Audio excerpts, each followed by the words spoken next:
전 신라인 금단이라 하오. 전 고려인 진양이옵니다. 전 조선인 매난이라 하옵니다. 여기 모인 세 여인은 각기 다른 시대의 화장 모습을 복원한 신라, 고려, 조선의 여인들이다. 이 여인들의 대화를 통해 옛 우리 선조들의 화장 유행이 시대별로 어떤 특색이 있었으며 어떻게 변해왔는지 고찰해 보도록 하자. 저는 먼저 우리 한민족이 언제부터 단장을 했는지 궁금해요. 그것에 대해선 제일 윗대를 사셨던 금단님이 잘 아실 것 같습니다. 우리 민족이 단장을 한 건 아주 오래되었습니다. 우리 민족의 화장 기원은 단군 신화까지 거슬러 올라간다. 인간으로 환생하려는 곰과 호랑이에게 쑥과 마늘을 먹으며 동굴 안에서 100일 동안 기원하라고 한 것은 흰 피부로 변신하기 위한 주술이 아닌가 해석해 볼 수 있기 때문이다. 당시 고대 사회에선 지배층이 흰 피부의 사람이었다는 신화가 있는데, 즉 동굴 속에서 햇볕을 피해 얼굴이 하얘지게 하고 미백 효과에 좋은 쑥과 마늘을 먹은 것이 화장을 위한 걸로 여겨진다. 기록으로는 중국의 위지에 원시 화장이라고 볼 수 있는 문신이 만과 지난해 사람들에 의해 행해졌다는 기록과 조선 명륜록에도 문신의 발달은 원래 원시 화장이었으며 시대에 따라 새로운 의미를 부여하면서 변천해왔다는 기록이 있는데, 이러한 문신은 한국인 최초의 정형화된 화장이었다고 할 수 있다.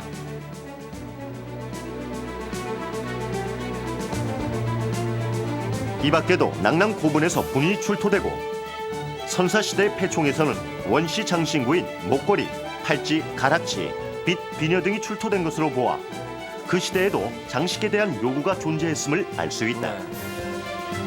그러니까 저 때나 지금이나 참 이뻐지고 싶은 마음은 똑같은 거예요.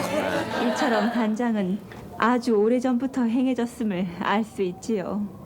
네, 아름다워지고자 하는 마음은 인간 본연의 심성인 것 같아요. 그럼요. 우리가 몰라서 그렇지 태고 쪽 사람들도 어떤 식으로든 단장을 했을 겁니다. 헌데 우리 세 사람의 단장 모습이 많이 다른 것 같습니다. 보기에도 차이가 나죠? 모든 만물은 변화와 생성을 거듭되며 움직이니 당연한 거죠. 암요. 우리가 이렇게 한 자리에 있지만 실제로 몇백 년씩 다른 시대를 산 사람이니까요. 그럼 금단님이 살았던 삼국시대에는 어떤 단장을 하였는지 들어볼까요? 자, 삼국시대로 갑니다 이제. 먼저 신라의 단장 문화를 이해하기 위해서는 우리 신라인의 미의식을 관찰해야 합니다. 이래서 신라로 삼국유사의 기록을 보면 초대 임금으로 추대된 박혁거세는 무수 사람들이 놀랄 만큼 아름다운 남자였는데 몸에서 광채까지 났다고 한다. 제까지. 또 그의 왕후인 아령은 몸매와 얼굴이 완벽한 미인으로 나온다. 화랑 역시 아름다운 남자였다. 화랑은 미소년이어야 했는데 여기에 장식을 더했다. 아름다운 색깔의 옷차림에 분을 바르고 귀고리를 달았으며 허허. 구슬로 장식한 모자를 썼다고 한다. 남자도 화장을 했고요. 새로운 사실이네. 이 같은 기록들은 신라인들이 지혜와 용기 외에 미모를 갖춘 사람을 지도자로 삼았음을 의미한다. 아유. 일본의 한 고문원에 의하면 서기 692년에 신라의 승려가 일본에서 연분을 만들어주고 큰 상을 받았다는 기록이 있는데, 이는 7세기에 이미 신라에선 연분의 사용과 제조 기술이 상당한 수준이었음을 알 수 있다. 신라인들은 또 연지를 만들어 볼과 입술을 치장하였고 눈썹을 그리는 미무까지 제조하여 눈썹 화장까지 하였다. 신라의 부인들은 가채를 사용했는데 금은 주옥과 오색 비단으로 꾸몄다. 신라 여인들의 가채 사용은 장발의 처리 기술이 발달한 것으로서 신라인의 뛰어난 미의식을 말해준다. 더욱이 신라인의 가채는 중국의 가채보다 훨씬 미발이라서 중국 여인들이 매우 탐을 냈고, 이 때문에 국가 간의 교역품으로 여러 차례 보내졌으며 상인들에 의해서 수출되기까지 했다. 신라의 가채가 중국제 가채보다 알겠어요. 미발이었던 까닭은 머리 기름을 제조하여 머리 손질을 자주 했고, 또 유두날, 동류수의 머리를 자주 감은 때문이라고 믿어진다. 이 밖에 신라인들은 향을 중히 여기는 불교의 전례와 함께 향 문화가 발달했다.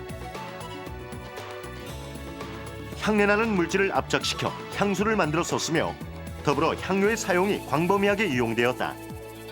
수도 있었군요. 향료는 피워서 연기를 내거나 주머니에 넣은 향낭을 옷고름 혹은 허리춤에 찾는데 남녀노소가 귀천의 구애 없이 배용했다. 저도 항시 이 향낭을 차고 다녔답니다. 향내음이 어디서 나나 했더니 금단님이 뿜어내고 있었군요. 전 금단님과 동시대를 살았던 고구려 백제의 얘기도 듣고 싶습니다. 고구려는 추운 지방의 특성상 찬바람에 거칠고 파리해 보이는 피부를 건강하게 보이기 위해 연지 문화가 발달해 있었습니다. 연지 문화라. 수산리 고분 벽화의 귀 부인상을 보면 뺨과 입술이 연지로 단장돼 있다. 결혼할 때만 찍는 게 아니었군요. 쌍용총 고분 벽화의 여인상도 연지 화장을 하고 있는데 지금의 볼터치. 수산리 고분 벽화의 주인공은 귀 부인이고 쌍용총 벽화의 주인공은 궁녀 혹은 시녀로 보임에도 연지 화장을 한 모습이다. 정말 그렇네요. 이야. 삼국사기에도 무녀와 악공 또한 연지 화장한 사실을 전하고 있는데 이들은 이마에도 연지를 동그랗게 그렸다고 한다. 이처럼 고구려는 신분, 지위를 막론하고 연지 문화가 성행했는데 서기 610년 승려 담증이 연지의 재료를 일본에 전파해주기도 했다. 백제인들의 화장 경향은 분은 바르되 연지를 바르지 않았다라고 기록되어 있는데 이 표현은 당시 중국 여인의 짙은 화장 경향과 대비한 것이고 보면 백제인들이 얇고 은은한 화장을 선호했다고 보여진다. 삼국을 통일한 신라는 이전에 엷은 화장 위주의 화장 경향이 통일 이후 다소 화려해진 듯하다. 통일 문무왕 이후에 4년에 부인의 복제를 중국식으로 바꾸라는 왕명이 내려졌는데 당시 중국의 여인들이 짙은 색조의 화장을 하고 있었으므로 의상과 아울러 화장도 따라 변화했을 것이기 때문이다. 그렇게 점점 진해졌군요. 그래서 참 아름답죠. 의상 아주 화려하네요. 통일신라는 이처럼 화장, 의상, 장신구 등의 삼위일체를 이루어 영육일치사상을 완성하였지요.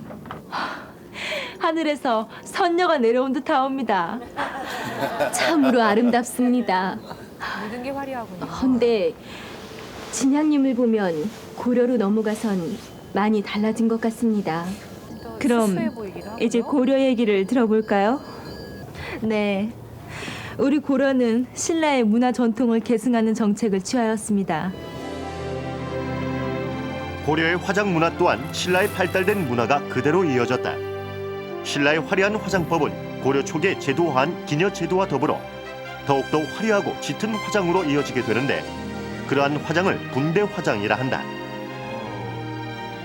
분대 화장은 분을 도포한 듯이 하얗게 많이 바르고 눈썹을 가늘게 가다듬어 또렷하게 그리고 머릿기름은 반질거릴 정도로 많이 바르는 것이 특징이다. 또한 고려인들은 향을 애용한 나머지 먹기까지 했는데 기생들이 특히 그러했다. 향을 먹었다고요? 고려가요 만전출멸사가 그러한 예로 향을 먹은 기생의 노래다. 이처럼 기생들의 분대 화장은 화장의 보급과 화장품 발전에 기여하기도 했다. 향을 먹으면 그것은 기생 양성소인 교방에서 기생들에게 화장법을 가르치고 이들이 사용할 화장품을 지급했기 때문이다. 아우, 향을 먹어서 아주 통통해졌어요. 하지만 제가승의 출가법 8개제 중에 도식 향만 등의 향목이 있는데 이는 고려의 사치스러운 화장 문화에 대한 반발이었다. 심지어 일부 사찰에서는 화려한 차림의 신자들에게 출입을 금지시키기까지 했다. 그랬군요. 이리하여 여염집 여자들은 다른 화장법을 취하게 되었는데 고려사 전료에 따르면 부인들이 몸치장에 있어 얼굴에 바르는 것을 좋아하지 않아 붓만 바르고 연지를 쓰지 않으며 허들립 같은 눈썹을 그렸다고 하였다. 또한 고려 화장 문화의 특징은 머리 염색을 했다는 것이다. 고려 만렵에 불려진 사설시조 중에 백발의 환양로는 젊은 서방하려하고 샌머리에 흑칠하고 태산 준령으로 허위허위 넘어가다가라는 구절을 볼 때 고려 만렵의 머리 염색이 서민 사회까지 확산되어 있음을 알 수 있다.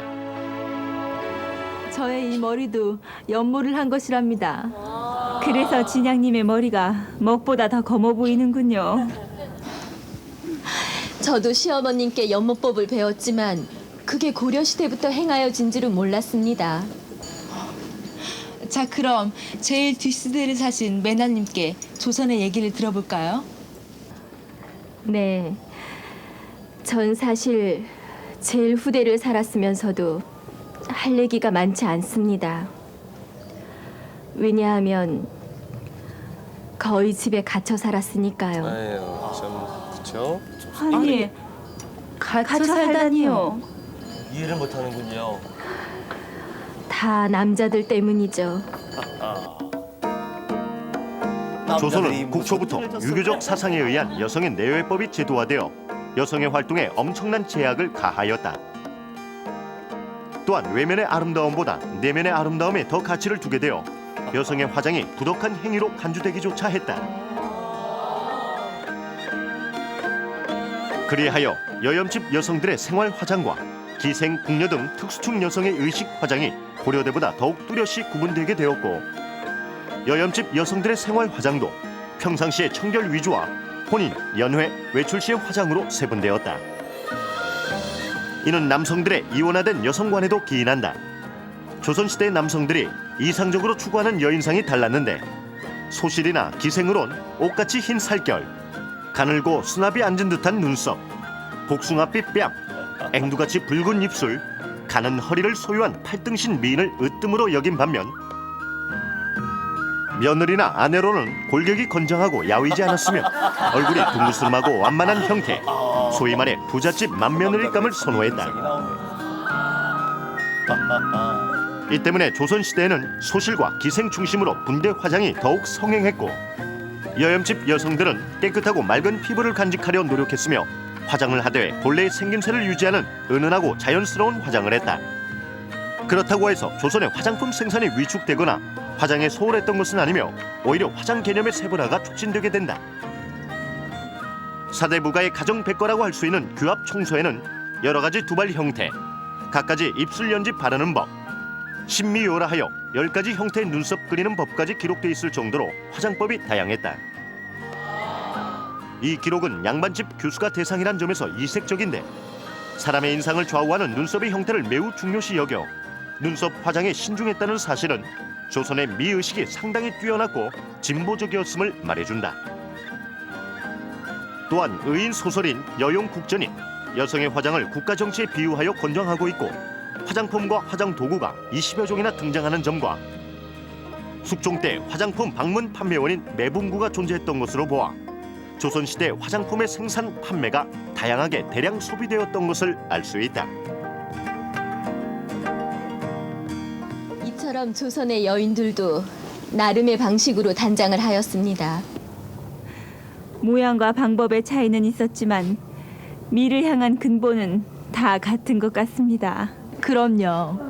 먼 후대들도 우리 민족 특성에 맞게 단장 문화를 계승 발전시켜 세상을 아름답게 비추어야 할 것입니다. 그럼요. 그리고 망각해서는 안 될 것은 마음의 단장이 우선이 되어야 겉의 아름다움이 더욱 빛을 발한다는 것입니다.